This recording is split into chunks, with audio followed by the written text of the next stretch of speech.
2020년 10월 18일 중등부 예배를 시작하겠습니다. 사도신경으로 신앙 고백하겠습니다. 전능하사 천지를 만드신 하나님 아버지를 내가 믿사오며 그 외아들 우리 주 예수 그리스도를 믿사오니 이는 성령으로 잉태하사 동정녀 마리아에게 나시고 본디오 빌라도에게 고난을 받으사 십자가에 못 박혀 죽으시고 장사한 지 사흘 만에 죽은 자 가운데서 다시 살아나시며 하늘에 오르사 전능하신 하나님 편에 앉아 계시다가 저리로서 산자와 죽은 자를 심판하러 오시리라. 성령을 믿사오며 거룩한 공예와 성도가 서로 교통하는 것과 죄를 사하여 주시는 것과 몸이 다시 사는 것과 영원히 사는 것을 믿사옵나이다. 아멘. 성경 말씀 보겠습니다. 사무엘상 17장 41절에서 54절까지 말씀입니다. 제가 봉독하겠습니다. 블레셋 사람이 방패든 사람을 앞세우고 다윗에게로 점점 가까이 나아가니라. 그 블레셋 사람이 둘러보다가 다윗을 보고 업신여기니 이는 그가 젊고 붉고 용모가 아름다움이라.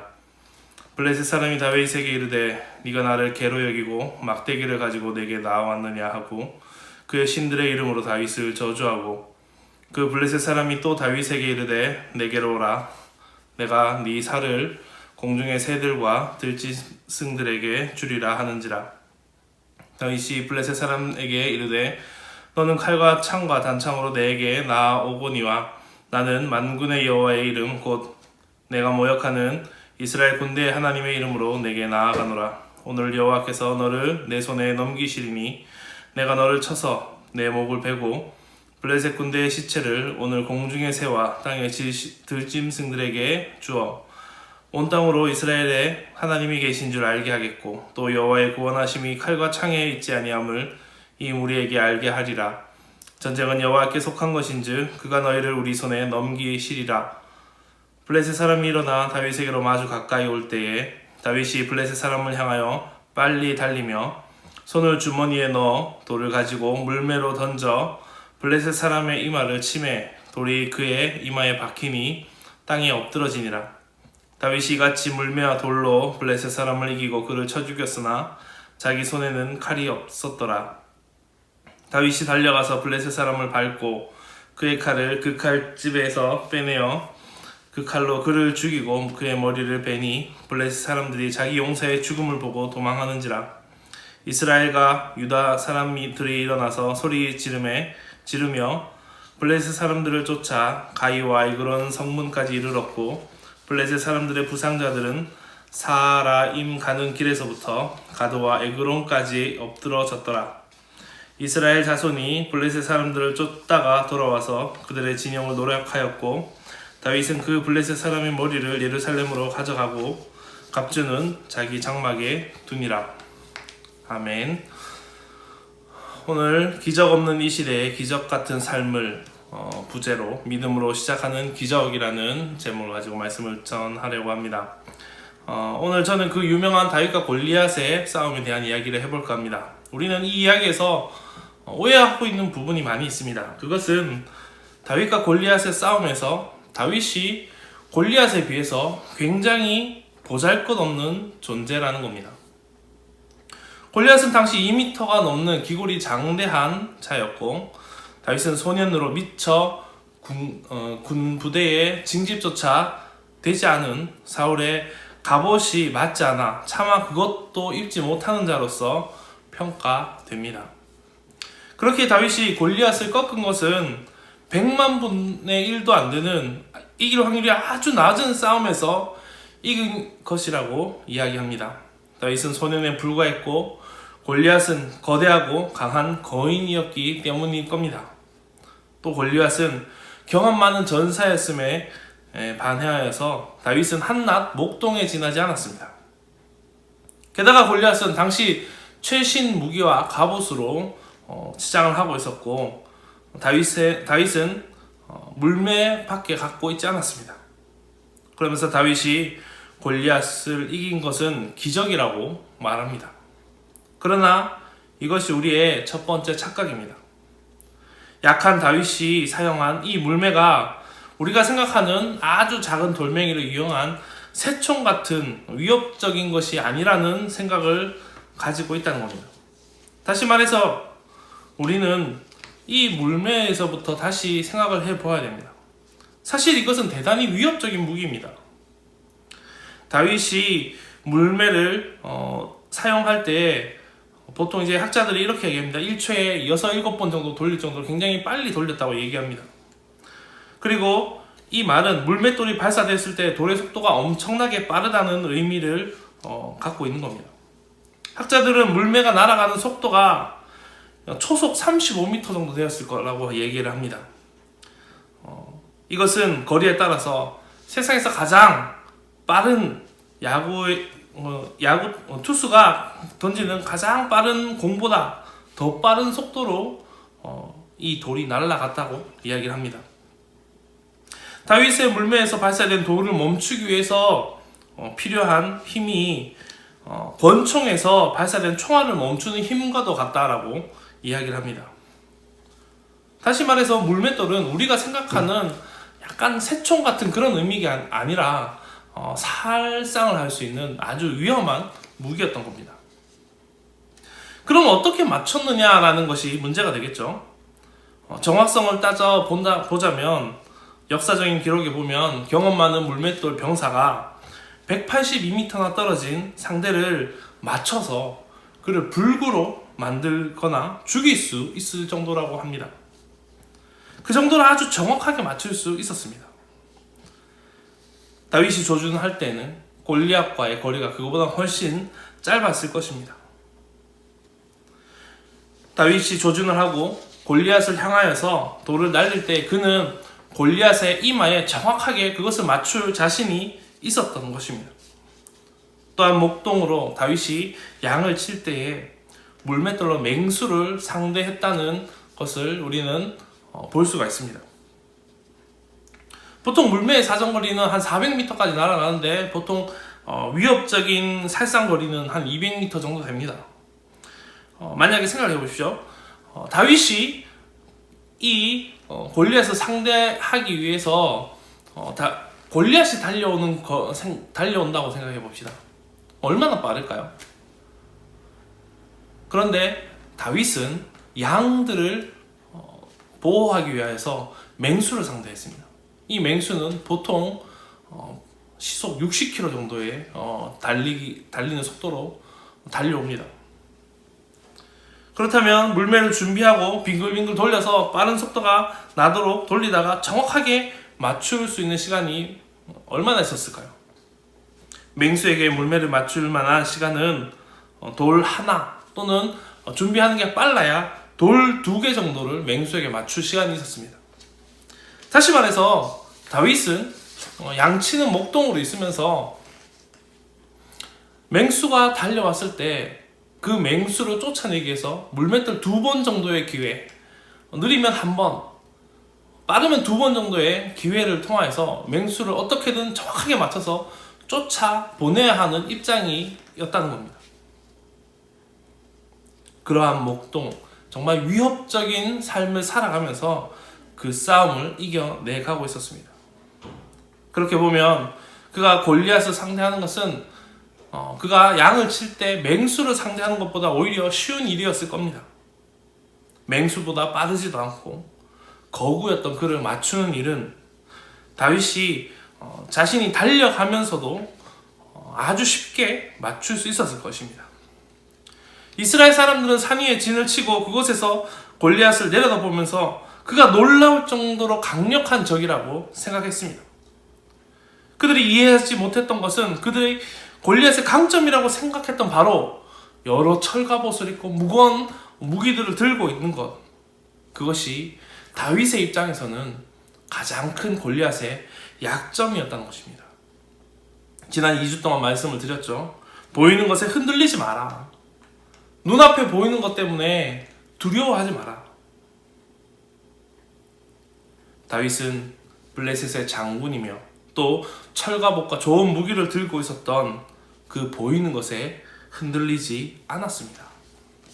여기서 우리는 중요한 것을 알 수 있습니다. 다윗이 이루어낸 이 골리앗을 쓰러뜨린 업적은 기적이 아니라 그 믿음과 그 믿음을 받쳐준 실력이 있었기 때문이라는 겁니다.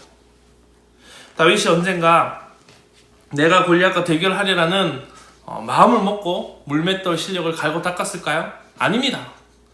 다윗은 자기 양을 맹수로부터 지키기 위하여서 또 그 맹수가 자신에게 다가올 때에 자신의 목숨을 지키기 위하여서 이 물매를 던지는 연습을 하였습니다. 그 실력을 하나님께서 나라를 구하는데 그 실력을 사용할 수 있도록 해주신 것입니다. 그런데 이것을 믿음 없는 자들이 보면 기적으로 보이는 겁니다. 와, 양치는 목동이 나라를 구했다. 저 거대한 이 골리앗을 한 방에 쓰러뜨렸다라고 생각을 하는 겁니다. 그러면서 다윗이 물맷돌 하나로 골리앗을 쓰러뜨릴 수 있었던 것은 기적이 일어난 것이라고 얘기를 하는 거죠. 그리고 이걸 믿음과 엮어서 얘기를 합니다. 다윗과 같은 믿음이 있으면 얼마든지 우리는 기적을 이룰 수 있다. 기적이 일어난다. 하나님께서 기적을 보여주실 것이다. 그러나 우리는 다윗과 같은 믿음을 가지고 있는가라는 이야기를 먼저 하는 것이 아니라 다윗과 같은 믿음뿐만 아니라 실력도 갖추고 있는가를 물어보아야 할 것입니다. 성경에 기적이 없는 것이 아닙니다. 많은 기적이 일어납니다. 그러나 기적을 통해서 긍휼을 베푸시는 하나님도 성경에 기록되어 있지만 준비된 자를 들어 사용하시는 하나님도 성경에 함께 기록되어 있습니다. 문제는 그 상황을 바라보는 사람들의 착각입니다. 다윗이 골리앗을 쓰러뜨릴 때에 이스라엘 백성과 사울 왕도 우리와 같이 기적이 일어났다고 생각했을 것입니다. 성경을 읽는 우리도 이렇게 기적이라고 생각하는데, 그러나 제가 지금 말씀드린 것이 이 사건이 생각해 볼 때에 기적입니까? 아닙니다. 다윗도 이렇게 생각했을 것입니다. 다윗이 전장에 나서기 전부터 너무 당연하다는 듯이 골리앗을 쓰러뜨릴 것이라고 말합니다. 그가 골리앗의 목을 베고 돌아와서 이것이 하나님께서 일으키신 기적이라고 말했을까요? 오히려 그는 당연히 죽어야 할 자가 죽었다라고 말했을 것입니다. 왜요? 다윗의 입장에서 골리앗은 그가 지키던 양떼를 덮치던 맹수보다도 상대하기 쉬운 대상이었기 때문입니다. 그러면 왜 이것을 기적이라고 말합니까? 그것은 준비되지 않은 자들의 시선으로 이 다윗과 골리앗의 싸움을 보면 기적이라고 생각할 수밖에 없기 때문입니다. 이스라엘 백성들은 눈에 보이는 골리앗을 두려워하였습니다. 골리앗은 거대하고 위대한 전사이며 당시 가장 발달한 엄청난 무기와 갑옷을 입고 있던 존재였습니다. 그들은 자신들을 지켜주고 자신들을 보호해주시는 하나님의 역사는 전혀 생각하고 있지 않았습니다. 그렇게 그들의 마음속에서는 두려움만 가득했습니다. 어떻게 싸워야 할지, 어떻게 이 난국을 타개할 수 있을지는 그 머릿속에 전혀 들어가 있지 않은 것이었습니다. 기적적으로 물맷돌이 골리앗의 이마에 맞는 하나님의 역사가 아니라 우리가 그 물맷돌을 맞출 수 있는 실력을 키워야 하는 것이고, 또 담대하게 골리앗 앞에 설 수 있는 믿음이 우리 가운데 필요합니다. 아무리 많은 물맷돌이 있으면 뭐합니까? 우리가 맞출 능력이 없다면 물맷돌은 그냥 흔한 돌일 뿐입니다. 이길 수 있는 능력과 실력이 있으면 뭐합니까?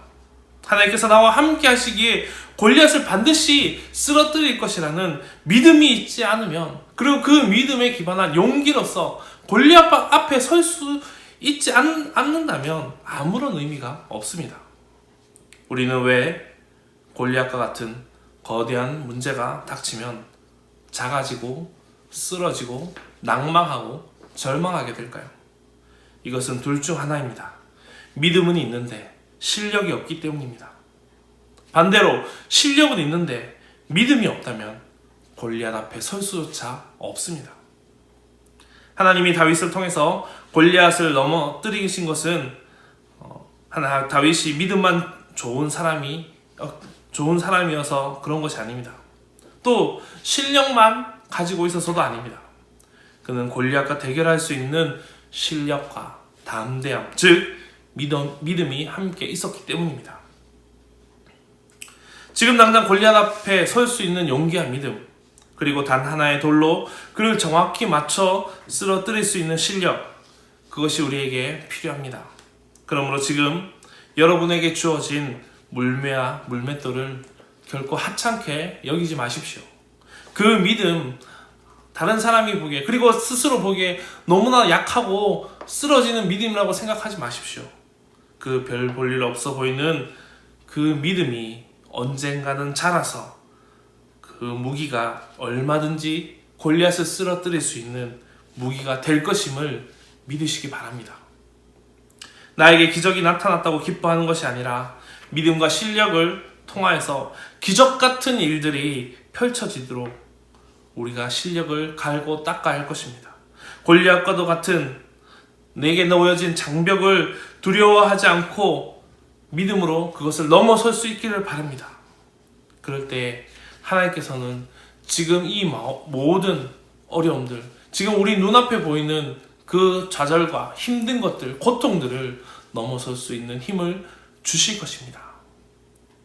기적 같은 이러한 일들이 정말 기적이 아니지만 우리 가운데, 우리 곳곳에서 벌어지기를 간절히 소망합니다. 그 바탕은 바로 우리의 믿음과 또 실력입니다. 사랑하는 우리 중등부 여러분, 여러분은 지금 어떠한 실력을 가지고 있습니까? 어떠한 믿음을 가지고 있습니까? 우리가 그 믿음과 그 실력을 잘 성장시켜서 정말 세상에 나갔을 때 쓰러지지 않는 다윗과도 같은 믿음, 다윗과도 같은 그 실력을 키워서 세상을, 또 골리앗과도 같은 여러 가지 우리의 장벽을, 우리 앞에 놓여진 그 장벽을 쓰러뜨릴 수 있는 모든 우리 중등부 친구들이 되기를 주의 이름으로 축복합니다. 기도하겠습니다. 사랑의 아버지 하나님, 은혜와 사랑 감사를 드립니다. 아버지 하나님의 놀라신 사랑과 은혜로 이제 2차 코로나를 통하여서 교회가 개방되지 못했던 것들이 이제 점차적으로 개방이 되어오고 있습니다. 감사를 드립니다. 이제 이 다음 주부터는 또 중등부가 함께 모여 예배를 드리려고 계획 중이오니 주님께서 은혜를 베풀어 주시고 함께하여 주셔서 아버지 하나님 함께 예배를 드리는 것이 얼마나 중요하고 또 감사한 일인지 생각할 수 있는 저희가 되게 하여 주셔서 이 세상에 우리 앞에 놓여진 골리앗과도 같은 장벽들이 너무나도 많이 있습니다. 그러나 아버지 하나님, 그것을 무너뜨릴 수 있는 믿음과 실력을 가지게 하여 주시고, 그 믿음과 실력으로 지금 코로나로 인하여 너무나 힘든 가운데 있지만 그 모든 장벽들이 우리의 믿음과 실력으로 넘어설 수 있는 장벽임을 기억하며 그 모든 어려움들을 넘어설 수 있도록 주여 우리 중등부를 함께하여 주시고 축복하여 주시고 은혜를 베풀어 주셔서 또 이 한 주를 또 시작합니다. 주님이 한 주 가운데 함께하여 주셔서 정말 만나는 모든 또 친구들과 또 모든 사람들을 통하여서 주의 은혜를 전할 수 있는 저희가 되게 하여 주시고, 또 아버지 하나님 주님께서 함께하여 주셔서 영육간의 강건함을 허락하여 주셔서 아버지 하나님 돌아오는 주일에 또 함께 만나 기쁨으로 예배드릴 수 있는 우리 중등부 될 수 있도록 주여 인도하여 주셔서 감사를 드리며 걸어가신 예수님 이름으로 기도드립니다. 아멘. 축도하겠습니다. 지금은 우리 주 예수 그리스도의 은혜와 하나님의 크신 사랑과 성령님의 감화감동, 교통하심의 역사가 믿음과 실력을 갖추어서 다윗과 같이 기적이 아니라 정말 자신의 믿음과 실력을 통하여서 골리앗과도 같은 어려움과 또 우리 앞에 놓여진 장애물을 넘어서기를 간절히 소망하는 주의 귀한 모든 자녀들 가운데, 특별히 우리 중등부 가운데 지금으로부터 영원까지 함께 있을지어다. 아멘. 예배를 마쳤습니다. 다음 주부터 우리 중등부 예배 개방을 하려고 합니다. 또 준비해 주시고 또 함께 모여서 예배 드림을 통하여서 또 기쁨을 나눌 수 있는, 또 감사하며 살아갈 수 있는 저희가 될 수 있기를 소망합니다. 또 그 앞에 이제 요 밑에 나중에 이제 그 내용을 기록해 드릴 텐데요. 성경고사 대회, 노예 성경고사 대회가 있습니다. 노예 성경고사 대회를 진행하려고 하는데 혹시나 참가하려고 하는 친구들은 저한테 연락을 주시거나 반 선생님께 연락을 주시면 좋겠습니다.